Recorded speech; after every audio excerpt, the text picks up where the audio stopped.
they got basically all the money they needed to crank up to do all kinds of sophisticated robotic unmanned efforts as precursors, as forerunners for the manned missions.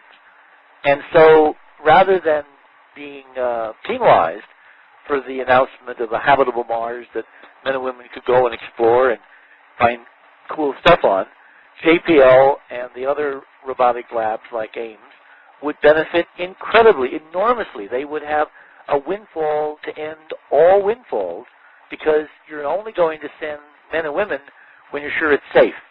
And the only way you're going to be sure it's safe is to send a lot of robots in the interim. Well, who's going to build the robots is the key premier robotic centers of NASA, which are JPL and Ames. So this idea, this false dichotomy that it's either men or robots, but it can't be both, and that the manned effort would penalize the unmanned effort, is a total canard. It's another very interesting spin of the truth, or in fact, it's an outright lie.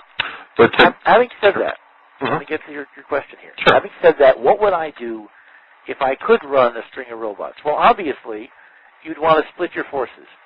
You'd want to send some of your technology to environments or terrains that would increase your knowledge of the planet, of the geology, the geophysics. Can you use the word geophysics with Mars? I think it's area physics. You'd want to follow the water. We now know from Odyssey, from the GRS data, that there are gobs of water all over the planet. Obviously, I want to land close to where we see these seepages. I'd want to see how the ground temperatures actually allow that water to become liquid, because if you find liquid water or even ice on Mars at relatively modest depths, a few inches, a few feet down, then suddenly you have opened up the planet to incredible potentials for manned exploration. You have made, particularly if you bring in the idea of nuclear power, you have completely changed the economics and the logistics of sending men and women to Mars. Even Robert Zubrin's ideas, Mars Direct, would benefit enormously by the presence of all that water, because instead of complex chemical factories running by remote control, making methane, you would be able to use good old, LOX and hydrogen, and that has a much higher specific impulse. We have a well-developed, mature technology from Apollo and from the shuttle systems to use it in rocket engines. We have cryogenic technology that can, compress it, store it in tanks, keep it cold, pump it, transfer it. So you would basically revolutionize the economics and the logistics and the safety aspects of sending men and women to Mars if you can verify the water. So I would think that if the MER missions, for instance, were being properly directed, they should be sent not to some fossil place where there might have been something happening billions of years ago, but they should be sent to where we might think there's liquid water now. And you would follow these streaks, and you would land in a place where obviously other constraints would permit you to get down there safely, although the airbag system allows you to get into places that the remote landing with vernier rockets coming down backward, like Viking did, do not really allow you. You can go into much more adventurous places with the airbag system that was pioneered on Pathfinder. And so I would certainly spend one of my rovers to go to a place that would bootstrap me to the idea of manned missions living off the land in the shortest time frame that one could reasonably project. That being said, what would I do with the other mission? I would send it to the artifacts. I would obviously want to explore possible areas where there are ruins, where in the surveyor imagery, compounded by some of the infrared imagery that Themis has given us, there appear to be the ancient remains of artificial structures on the planet. Because, the critics in one sense are very, very, very accurate.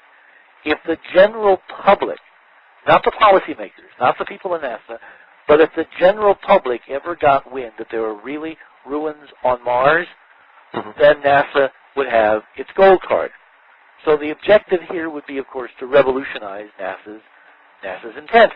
I mean, NASA is intent on going there and finding stuff, I believe, and keeping it to themselves.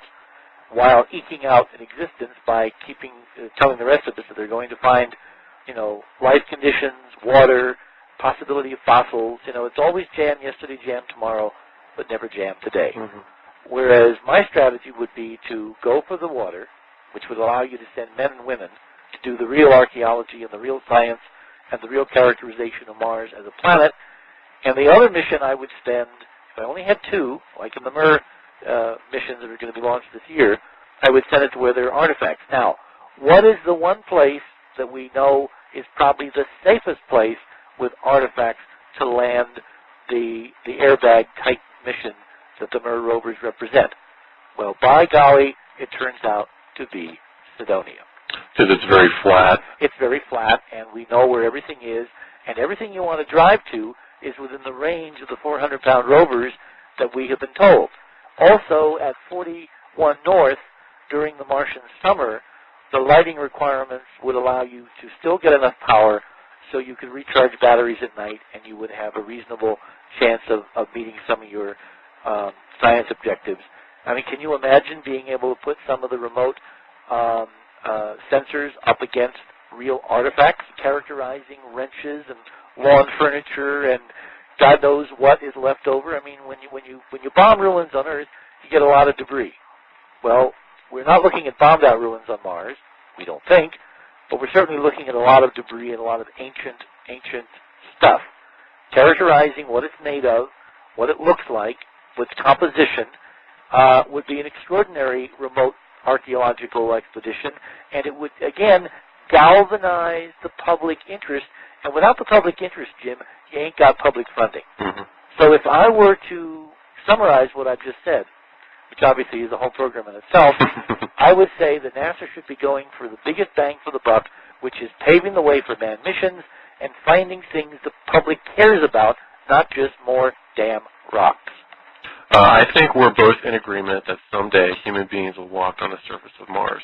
And I often ponder the question of why, after so many mission plans over the years, back from Wernher von Braun and post-Apollo plans up till the present day, and the public's obvious interest in going to Mars with people, why NASA seems so hesitant to conduct even basic research. In fact, right now, today, there are no official plans with NASA to send humans to Mars, which is something that the Russians and Europeans frequently complain about. Now, in your opinion, and again, being the administrator of NASA, how important is a human mission to Mars compared with NASA's current priorities regarding ISS and developing a reusable space vehicle and shuttle upgrades? I mean, should we sacrifice funding for these projects to go to Mars, do Mars research, or do we need to wait? Are we on the right track with that, and do we need to wait until we have enough infrastructure in low Earth orbit before we even consider going to Mars? The short answer is no. We should be planning for a manned Mars mission now. The Russians are right when they criticize us and raise their eyebrows and say, what are these guys thinking? And you see, Jim, none of this makes sense if you go by the CNN, CBS, ABC view of what NASA is. If you look at the Hoagland perspective, which is that you have two NASAs. You have the NASA that is kind of fumbling around and playing its space, and then you have the secret NASA that is making its own long-range plans for its own people when the information can be totally controlled.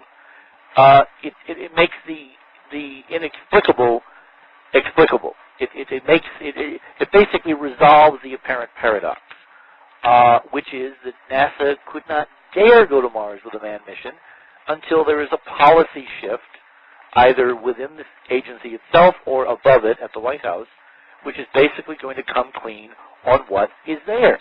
It's one thing to tweak the color of a Hubble image. It's another thing to, when you land and look out the window, keep your astronauts from saying, holy cow, look at those things out there built by blank, blank, blank. So there's got to be this major policy shift, and that's a political question, and that's everyone listening to this interview. If you want to see what's on Mars, you're going to have to get involved, because without you getting involved and making the political process work, it ain't going to happen. They will keep hiding the good stuff for themselves until you and I are no longer here. And on that note, let's take another break. But think about that for a second. What can you do to make humans on Mars a reality? We'll be back with more from Richard C. Hoagland, and this is Radio Free Mars.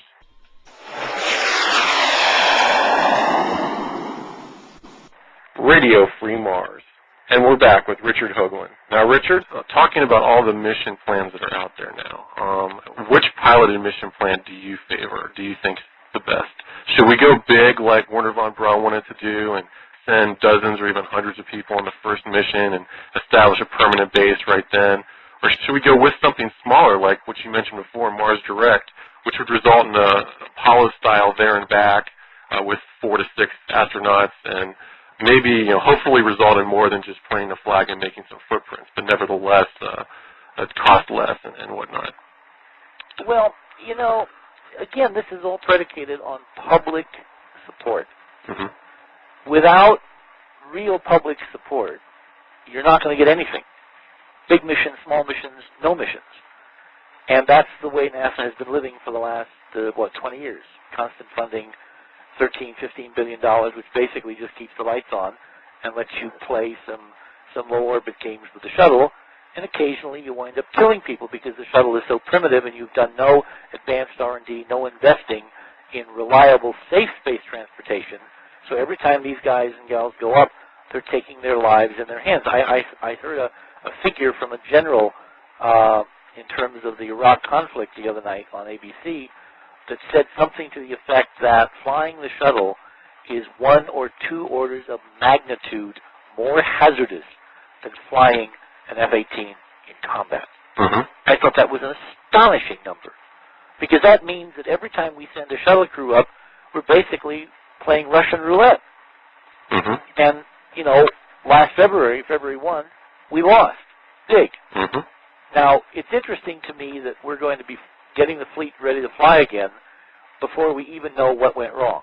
And that is also, to me, suspicious because I've been told by our sources that there is a policy shift coming down the road from this White House. That the same kind of chutzpah we've seen in terms of Iraq, we may be going to see in other areas, including space.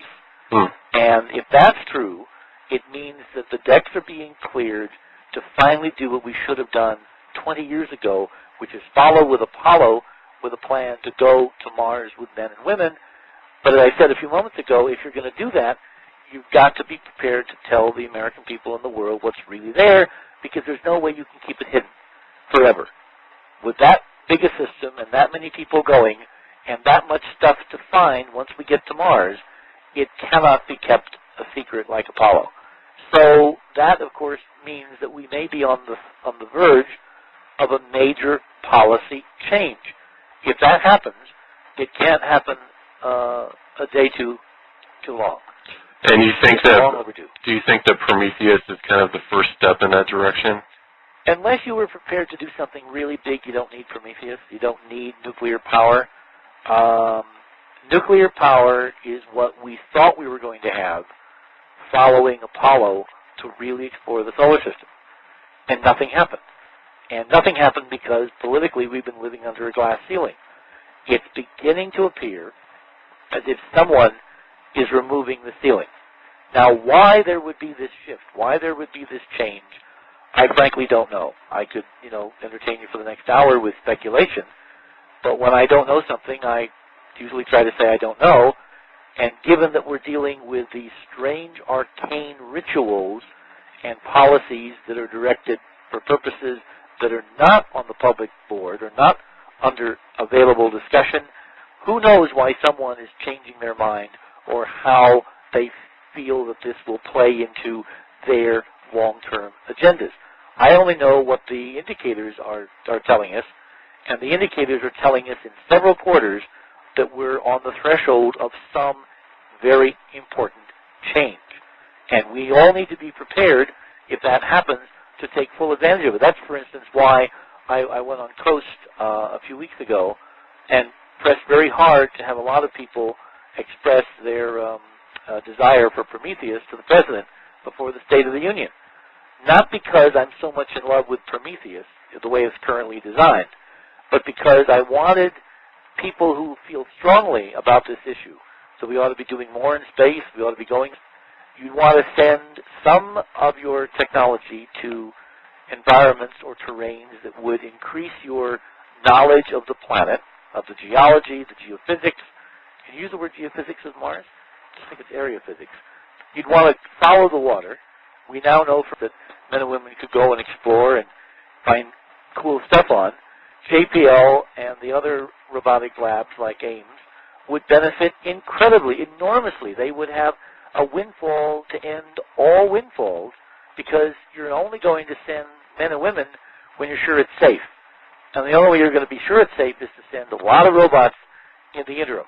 Well, who's going to build the robots is the key premier robotic centers of NASA, which are JPL and Ames. So this idea, this false dichotomy that it's either men or robots, but it can't be both, and that the manned effort would penalize, they got basically all the money they needed to crank up to do all kinds of sophisticated robotic unmanned efforts as precursors, as forerunners for the manned missions.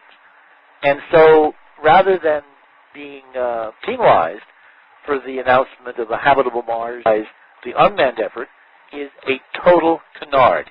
It's another very interesting spin of the truth, or in fact, it's an outright lie.